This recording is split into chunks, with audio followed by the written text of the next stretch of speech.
Pa! Pa! Matutuwa ka sa score ko, pa. Patayin nga. Periodic exam kasi namin, tapos nakuha ko. Sa tingin mo, matutuwa ako sa score mo? 95 lang to, Sarina, oh. Di ba sabi ko sa'yo, dapat perfect yung score mo? Pa naman, mataas na kaya yung 95. Ako nga yung pinakamataas sa amin, eh. Wala akong pakialam, Sarina. Diba? Pinag-aaral kita para matutupin mo yung exam. Dahil nung matulog sa nanay mong bobo.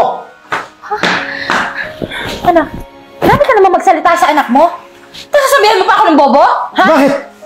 Totoo naman, di ba? Di ka nakatapos ng pag-aaral? Bakit kasalanan ko yun, ha?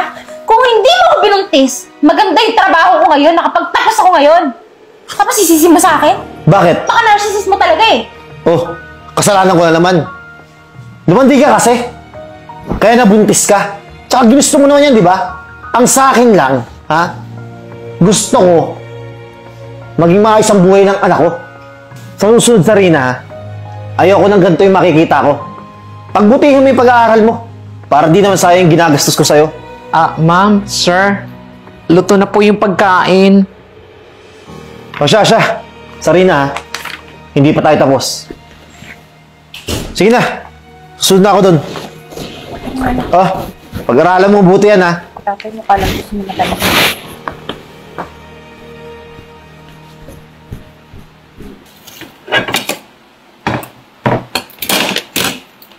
Ikaw, mabuo ka. Ay, sir, himala pinasabay niyo ako sa pagkain. Hoy, sino may sabing sasabay ka? Ha? Ano to, Marimar? Yung talong sinunog mo, ginayang pa dyan sa balat mo. Ang tanga mo naman. Napakabobo mo, pati sawsawan wala. Pa! Grabe naman po kayo makasabi kay ate na bobo siya. Bakit totoo naman eh? Manang-manay sa nanay mo. Pa naman! Bakit kami yung sinisisi mo? Bakit? Sarina, kailan ka pa natutong sagutin ako, ha? Alam mo, akin na yung phone mo, ha? Simula ngayon, hindi mo ito magagamit. At isa pa, grounded ka, ha? Nga pala, hindi ka matutulog sa kwarto mo. Diyan ka sa sala. Nakakawala kayong gana. Grabe ka na sa anak mo eh. O bakit?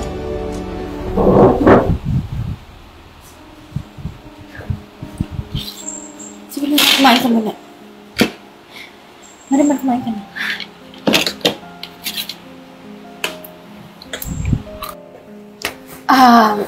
Anak. Okay ka lang ba dito? Ba't kayo nandito? Siyempre, sinisilip kita. Baka hindi ka komportable eh. Ayoko na kasi dito, May. Ayoko na minamalit tayo ni Papa. Grabe. Konting tiis lang, ha. Alam mo naman, nag-aaral ka pa. Waalis tayo dito. Paano pag-aaral mo? Alam mo namang wala akong mapapasukan na trabaho, di ba? Ano yun, ma? Naka-aaral lang tayo kay Papa. Ma'am. Gusto ko lang po sanang sabihin sa inyo na hanggang next week na lang po ako. Bakit, Marimar? Ma'am, hindi ko na po kasi kaya yung ugali ng sawa niyo eh. Buti pa nga kayo nakakapagtimpi kayo eh. Pero ako talaga hindi ko na kaya eh. Gusto ko na nga siyang sagutin. Sensya ka na, Marimar, ha? Sige, choice mo naman yun eh. Thank you, ma'am. O, sige na. Tapos mo na yung ginagawa mo doon para makapagpahinga na si Sarina. Okay? Sige na, anak. Matulog ka na. Patayin ko na yung ilaw, ha?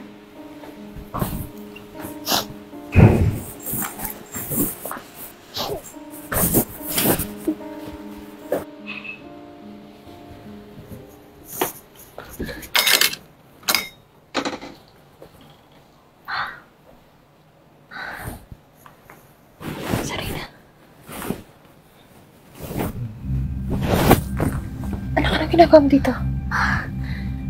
Nakabang na yung mga gamit natin sa labas.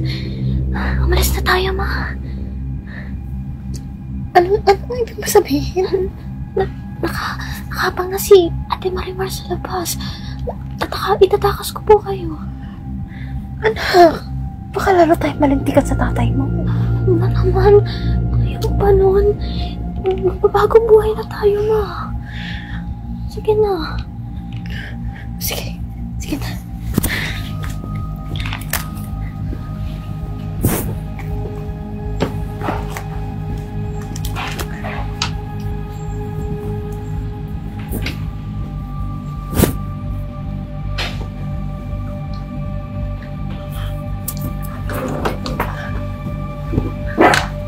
O, dito kayo, upo. Upo kayo, huwag kayong mahiya. Sige, sugod na. Ako, Eden, pasensya ka na ha. Napasugod kami dito. Nako, huwag kang mag-alala. Alam ko na yung totoong nangyari. At isa pa, alam ko na talaga yung ugali ni Kuya eh. Kaya, hindi na yun bago para sa akin. Gusto na tayo dito kay tita. Sige na. Ano ka, natakot ako, ha? Makasugurin tayo dito ng tatay mo. Ma, hindi ko na kasi kaya kasama si Papi. Parang mas gusto ko pong maging pulubi na lang. Ikaw pa talaga. Nako, Virgo, Sarina, huwag kayong mag-alala. Total, may isa naman akong restaurant eh. Pwede naman kayong bigyan ko ng trabaho. Kayo ni Marimar, kayong mag-asikaso doon. Ay, talaga po? Ay, bet ko yan. Oo, tapos, kung ano man yung kitain doon, maghahati tayo. Habang pinapaaral ko to sa Sarina, kaya huwag kayong mag-alala. Yung sa daddy mo, wala siyang karapatan na maliitin kayo. O guluhin ulit.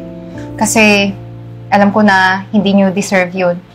At isa pa, pag inisip nyo pa yun, mas lalong maaapektuhan tong mental health ni Sarina. Natutrauma na to dahil sa ama niya eh. Kaya nga eh. Eden, maraming salamat talaga ha. Sige anak, mapapayag na ako na dito na tayo. Huwag ka mag-alala, pagbubutihin ko yung trabaho na binigay ng tita Eden mo. Pagbubutihin ko rin po sa school po. Sisiguruduhin ko din walang makakaalam, lalo na yung kapatid ko. Salamat Eden ha. Walang anuman. O sige na, kumain muna tayo, punta tayo dun sa dining. Tara na. Hi sir, thank you for dining. Ito na po yung sa plate. Ay, hindi. Sige, okay lang. Sa'yo na to. Tip na namin to. Seriously sir? Oo, dahil napakagaling mo. Oh, sige na. Thank you so much. Thank you.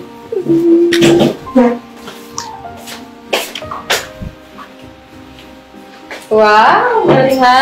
Ay ma'am. Tuwa-tuwa yung mga customers sa'yo ha.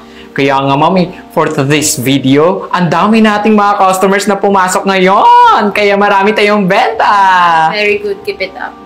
Dahil dyan, baka bigyan kita ng increase. Ay, wow! Thank you, ma'am. Bait mo talaga, kahit dati pa. Anak, Ganda ng grades ko, ma. Talaga? At dahil doon, naging valedictorian ako. wow, nakaka-proud naman talaga itong anak ko. Ang ganda-ganda na, ang tali-talino pa. Wait lang, ma. Hindi lang yun. Ano? Nakuha ko ng scholarship sa De La Salle. Ma, hindi natin kailangan magbayad ng tuition. Ano? Grabe, napakabait talagang bata. Alam mo, dahil sa talino mo, nakakatulong agad sa akin. So proud of you. At saka, hindi mo lang namana yung ganda sa akin at saka sa mama mo. Pati yung katalinuhan. Nakaka-proud naman ako, no? Hindi po. Keep it up. Anak! Virgo, ano yung ibig sabihin nito, ha? Isang taon ako naghahanap sa inyo. Andito lang pala kayo. Bumangon ako kayong dragon man! Ano, ha? Ha? Masya! Takpay ko na din! Sina! Iwasan mo na! Anong ginagawa mo dito, ha? Hindi ka namin kailangan ng anak mo! May maayos na akong trabaho! Kaya kong pag-aralin yung anak ko! Umayos ka na dito! Nagpapatawa ka ba, ha? Ano mangyayari yun? Di ba bobo ka naman? Tsaka, wala kang pinag-aralan at isa pa, wala kang mararating sa buhay. Pakakapal talaga ng mukha mo. Ha? Kayang-kaya kong buhayin yung anak ko. Hindi ka namin kailangan! At nandito palang magaling kong kuya. Alam mo, kahit kapatid kita, hindi ko ito-tolerate yung ugali mo, lalo-lalo na yung ginagawa mo sa mag-ina. Alam mo ba, natutuwa nga ako eh. na hindi sila umasa sa'yo at tumayo sila sa sarili nilang mga paa. At dahil doon, naging business partner ko si Virgo. Nagdoble-doble yung kinita ko sa negosyo. At naging multi-millionaire na siya. So, ikaw, ano ngayon? So, ikaw pala tumulong. Alam mo, ididimanda kita. Bakit? Sige, ano yung kakasa mo sa akin, ha? Di ba? Pamilya tayo, tapos iniwan niyo ako sa ere. Pamilya, ha? Bakit? Pinakasalan mo ba ako? Hindi tayo kasal. Kaya wala kang karapatan sa amin ng anak mo. Malis ka na. Bago pa ako tumawag ng pulis. Malis ka na!